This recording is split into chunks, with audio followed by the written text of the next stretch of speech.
Clockwork by Hackler. From the files of Detective Percy Landon.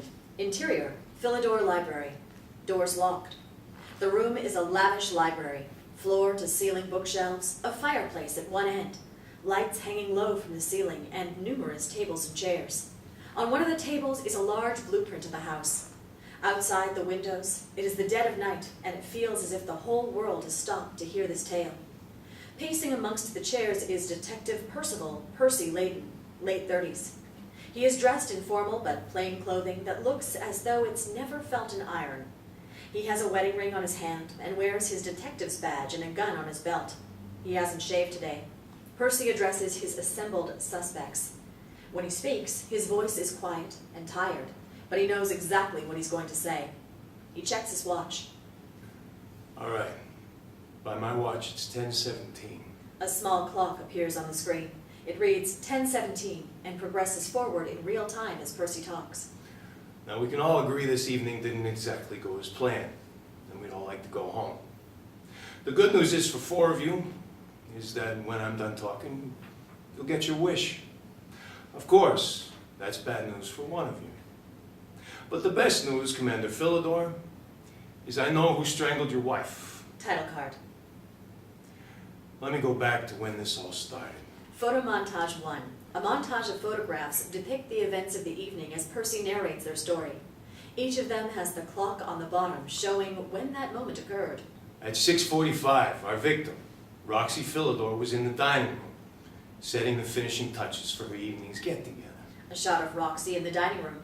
She is dressed in a fancy, if a bit overdone, floor-length dress. She has the look of someone trying a little too hard to be upper class. About that time, Commander, you were in your bedroom getting dressed. Retired Commander Daniel Philidor, early 50s, owner of the estate. We see a couple shots of Daniel trying to tie his tie. He wears a plain suit that is meticulously clean. And Pearl, you were in the kitchen talking with Reverend Caspian as you prepared the dinner. Pearl Bracken, mid-20s, Daniel's loyal housekeeper. We see a shot of Pearl working in the kitchen with Reverend Blake Caspian, early 30s, respected pastor and friend of Pearl. Both are dressed in simple black. He is wearing a full suit. Her dress is knee-length and plain. Interior, Philidor Library. Shot of a grandfather clock that reads 7 o'clock. The rest of you arrived at precisely 7 p.m. Photo montage 2.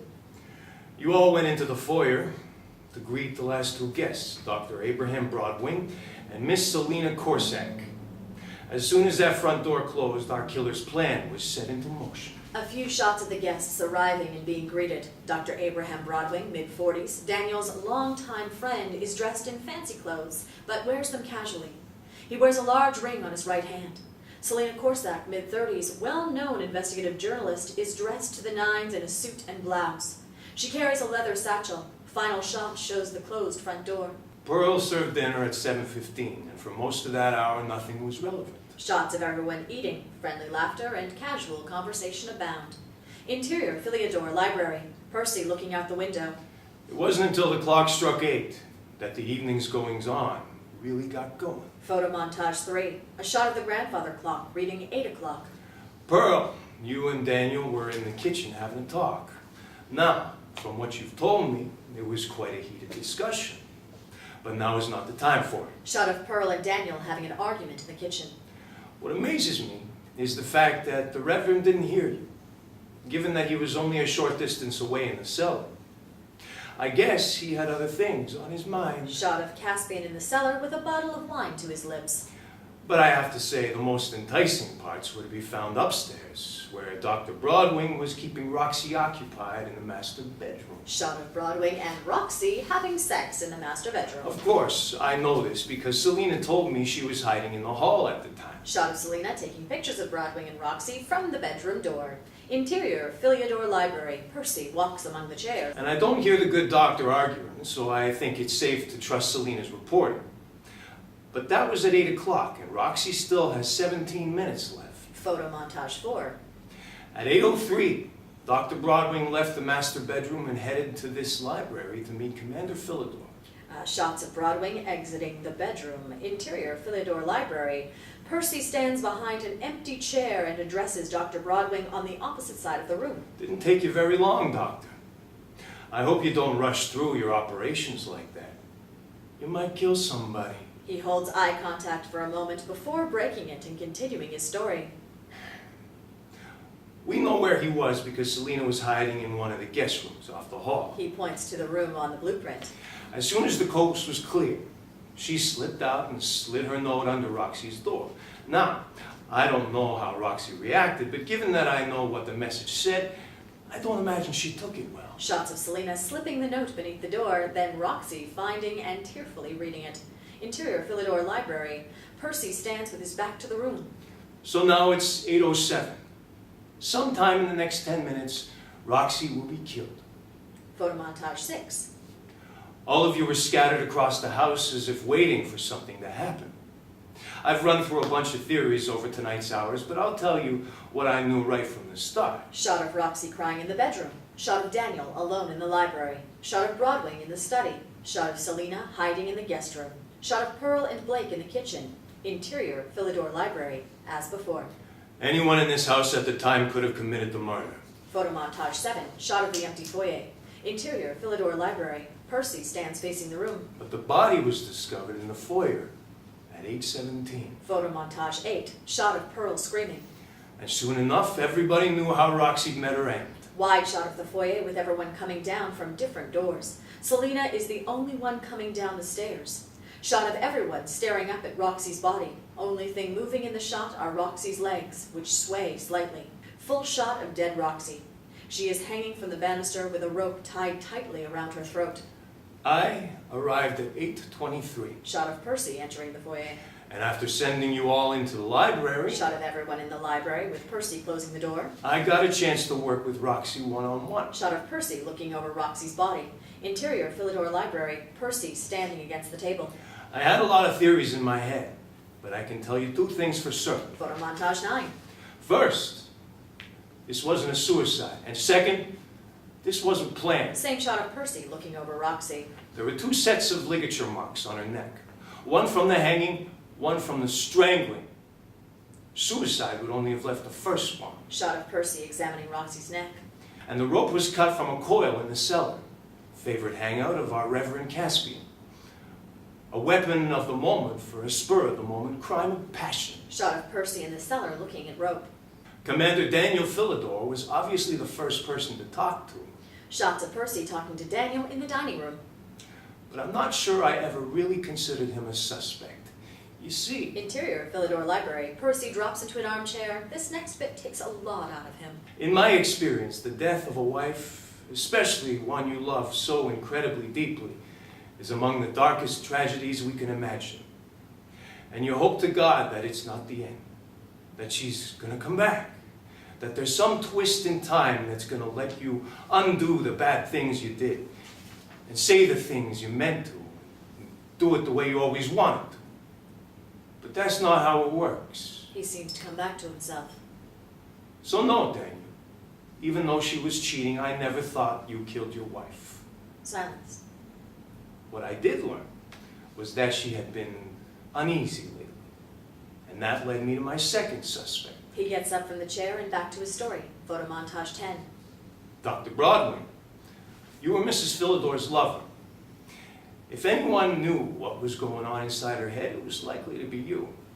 You told me she was being blackmailed, but you didn't know by who. Shots of Percy talking to Broadwing in the dining room. Interior Philidor Library. Close on Percy. Or is that whom? Either way. Photo montage 11. What I didn't know at the time was a far more interesting discussion was going on in the library. Shot of Percy looking away from Broadwing. Reverend Caspian asked permission to take Pearl into the kitchen to comfort her, Shot of Caspian helping Pearl into the kitchen with Percy in the background. leaving Selina alone in the library with Daniel, where she confessed to blackmailing your wife. You see, she knew about the Broadwing affair. And out of respect for you, Daniel, she was hoping to scare Mrs. Philidor into calling it off. Shots of an intense conversation / confession playing out between Selina and Daniel. But that doesn't explain why you'd kill her. And it doesn't explain the argument Pearl said she heard coming from upstairs. Last shot of Selina looking furious. Shot of Pearl whispering something in Percy's ear. Interior Philidor Library. Percy turning thoughtfully to look at Selina. She threatened to expose you as the blackmailer, didn't she? Photo montage 12. Wouldn't be too hard to guess who it was. You're not subtle. And she knew your friendship with Daniel meant more to you than her marriage did to her. Shots of Selena and Roxie arguing. Killing her to keep that quiet. Now there's a motive. Interior, Philidor Library. Percy leans against the bookshelf. Not to mention that you were the only person coming from upstairs when the body was found. Obviously, you were the next person I needed to speak with. Photo montage 13. So, while Daniel and the doctor fought it out in the library... Shots of Daniel and Broadwing yelling at each other. And the Reverend got sacramental with the wine again... Shot of Caspian drinking alone in the cellar. I got Selena's big story in the dining room. Shots of Percy talking to Selena in the dining room. Interior, Philidor Library. Percy leans against the table. Sometimes in this job, pulling the solution out of your hat's a bit harder than it looks from a distance. So, when I went to talk to Pearl in the kitchen, I brought some help. Photo montage 14. And wouldn't you know it, our journalist found the truth in less than a minute. Shots of Selena and Percy talking to Pearl. Household servants are usually pretty quick to talk to detectives, especially when they're outnumbered. Though most of them don't have a father who forces them to stay a secret so his sexy new wife doesn't find out. Right, Daniel? Shots of Pearl crying. Percy and Selena look at each other. Interior, Philidor Library, as before. I'm sorry. I know what you're going through. I shouldn't have said that. And if it makes you feel any better... Photo montage 15. I knew Pearl wasn't the killer. Shot of Percy putting his hand on Pearl's shoulder. True, getting your wife out of the way would mean she could stop pretending. But you see, when our killer was choking the life out of Mrs. Philidor, his foot came down on her dress. Shot of killer's feet stepping on the hem of Mrs. Philidor's dress while strangling her. And left what was clearly a man's footprint for me to find. Shot of Mrs. Philidor's dead body with a large shoe print on the bottom of the dress. At that point, it was 9:49, and with both maiden journalists proven innocent, Selena and I split up. Shot of Percy and Selena separating. She went to examine the rope on the banister. Shot of Selena examining the rope. While I went down to the cellar to talk to our reverend friend. Shot of Percy and Caspian talking. Interior, Philidor Library. Percy leaning against the table like a general, explaining his battle plans. And what did I find out? First, that the Reverend knew who Pearl really was and had offered to help her with her problem. I'm always amazed at all the wrong for the right reasons thinking coming from the pulpit. Second, Photo montage 16. that the rope was cut with a knife. Shot of Selena holding the rope. Third, that the only missing knife in the house is the one that Dan keeps in his bedside table. Shot of kitchen knife block with all its knives. Shot of bedside table drawer with no knife in it. And only a few people knew that room well enough to know where to find that blade. Shot of Percy in the bedroom. Interior, Philidor Library. Percy sitting in the chair again. So there you all were, scattered across the house once more. Photo montage 17. Some looking for meaning. Shot of Selena looking at the rope. Some for validation. Shot of Pearl sitting on the floor in the kitchen. Some for salvation. Shot of Broadwing alone in the library. Some just wanting the difficulty to go away. Shot of Caspian in the cellar. Some simply looking for peace. Shot of Daniel in the foyer looking over the body of his former wife. And me, looking for answers. Shot of Percy at the top of the stairs. At 10:05, I sent you all back into the library and examined Mrs. Philidor one last time. Same shots from before of him sending everyone into the library and examining the body. Interior, Philidor Library. Percy checks his watch again. He begins pacing the perimeter of the library. Which brings us to now. This room and this house have changed a lot of lives tonight. Ended one. And another's about to wish they were dead. I had a lot of theories when this started. Did Daniel do it because his wife was cheating? Did Selena do it to protect Daniel? Was it the doctor trying to save his reputation? Maybe Pearl did it so she could stop hiding. Or Reverend Caspian to help Pearl. Or hell, maybe it was suicide. Oh, I had a lot of theories, all right. And over the last 2 hours, I've been able to whittle pretty much all of them down to nothing. What I didn't have was a lot of physical evidence. But after talking to all of you, I was able to see it. A latent bruise on Mrs. Philidor's cheek. It wasn't there when I first looked. Our killer clocked her in the face during the struggle. Time brought it out, and I think it's time that our killer was brought out too. Quick shot photo of Roxie's cheek with a prominent bruise on it. He pauses for a moment. That's a nice ring you're wearing, Doctor. In a flash, Percy spins around, gun in hand. Don't you fucking move, Broadwing. I knew it was you the second I saw you, and I was one turn ahead of you the whole game. Shoe print on the dress was a man's. You were the last man in Daniel's room. You took the knife from his drawer, snuck into the cellar, and got the rope when Pearl and Caspian were setting the table, and after Selina slipped her blackmail to Mrs. Philidor, you went back to make sure she couldn't bring you down with her. Affair with a woman like that could kill a doctor's reputation. And we both know you'd sooner let your patients die than let that happen. He addresses the rest of the room. Everyone out!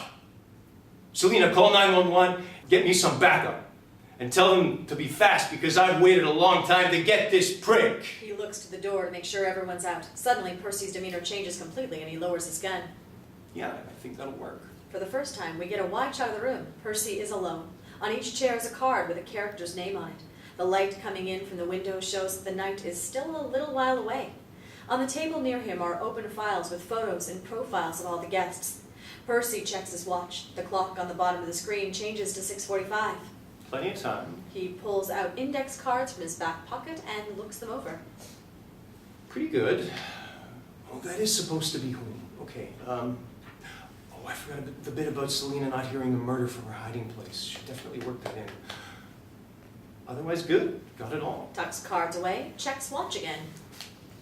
Better get myself to a guest room. Beat. I got him. He puts his jacket back on and picks up a knife from the table. He then pulls out a fancy ring, similar in size and shape to Broadwing's. He slips it on his finger and pulls off his wedding band. I got it for you, Melly. With that, Percy Landon picks up a long coil of rope and the blueprints and exits the room. Rehearsal is over.